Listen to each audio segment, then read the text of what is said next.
La Kabylie, un monde à part dans l'Algérie. Des montagnes escarpées avec de pauvres villages sur des pitons rocheux, une population qui ne parle pas arabe, des femmes qui ne sont pas voilées, quelques bandes qui tiennent le maquis en rébellion contre le gouvernement de Ben Bella. Partout beaucoup de misère, dans un pays qui l'hiver connaît le vent, la pluie et la neige.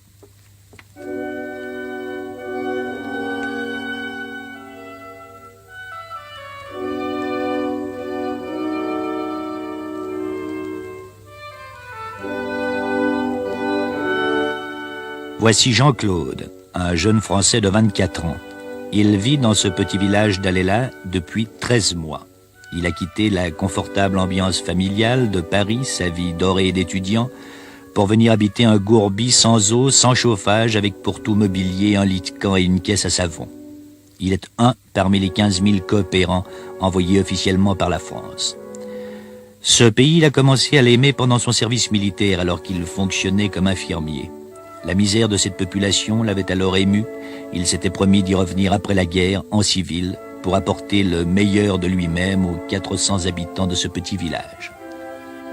Officiellement, il est instituteur. Pratiquement, il est un peu tout. Il donne aussi bien des conseils que des soins aux malades, que des leçons aux enfants. 24 heures sur 24, il vit au milieu des musulmans, logé comme eux, nourri comme eux.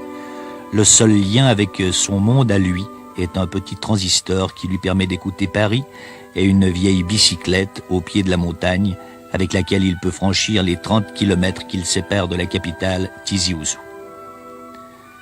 Son école, c'est un ancien poste d'observation de l'armée française. Ses élèves, une centaine de garçons et de filles qu'il a divisés en 2 classes, l'une du matin, l'autre de l'après-midi.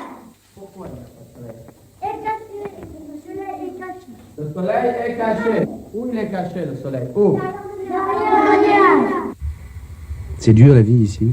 La vie, oui, sur le plan quotidien, c'est un peu difficile. Sur le plan matériel, évidemment, c'est très précaire. Il n'y a rien du tout. Il n'y a pas d'eau, il n'y a pas d'électricité. Il faut se débrouiller. Il n'y a même pas de quoi se ravitailler. En fait, il faut aller tout chercher à Tizi Ouzou et il faut se débrouiller, quoi. Mais ça, c'est assez secondaire. Autrement, il y a le problème de la solitude, évidemment, de rester toujours seul, parce que les gens sont très gentils, on a des contacts extrêmement amicaux, je suis très intégré ici et ça pose pas de problème de ce côté-là, mais on a besoin de discuter avec des amis de même culture, surtout on a besoin d'échanger des choses, quoi, et on peut pas rester toujours tout seul. Alors il y a certains jours, c'est un peu difficile, mais j'ai des amis à Tizi Ouzou dans le secteur et quand j'en ai marre, je vais les voir, quoi. Vous avez le cafard parfois? Oui, des fois j'ai vraiment des crises de cafard. Il y a des jours... je voudrais tout lâcher, quoi, et partir, c'est évident, et retrouver quelqu'un, c'est surtout ça, c'est le manque d'une présence à côté de soi qui vous aide, quoi, à tenir le coup par moment, parce que on a beau savoir qu'on fait un certain boulot, qu'on est d'accord avec les gens du pays, qu'on est intégré et tout, que les gens sont très contents, que ça marche bien sur tous les plans, mais tout seul, sur le plan profond, il y a quand même des choses qui vous manquent, et ça, c'est un problème, quoi. Vous êtes attaché à tous ces gosses? Oui, c'est sûr, ça, quand on voit la façon dont ils ont évolué, ils ont avancé dans l'école. Puis j'aime beaucoup les gosses, quoi. C'est formidable de voir comment ça marche. Puis même avec les gens, je vois, ces gens sont tellement extraordinaires, ils vivent dans une très grande misère.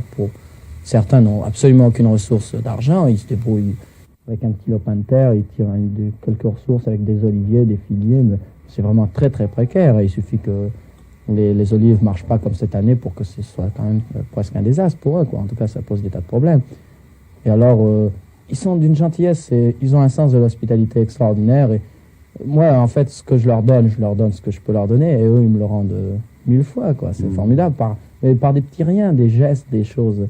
Ils sont très, très... Vraiment, ils ont un sens de l'hospitalité, certaines valeurs profondes, très simples, mais que ne possèdent plus beaucoup de gens que je connais à Paris et tout, et qu'ils ont perdu parce que le cadre de vie n'est plus du tout le même, quoi. Ici, en fait, ils ont sauvé des valeurs qui sont très belles.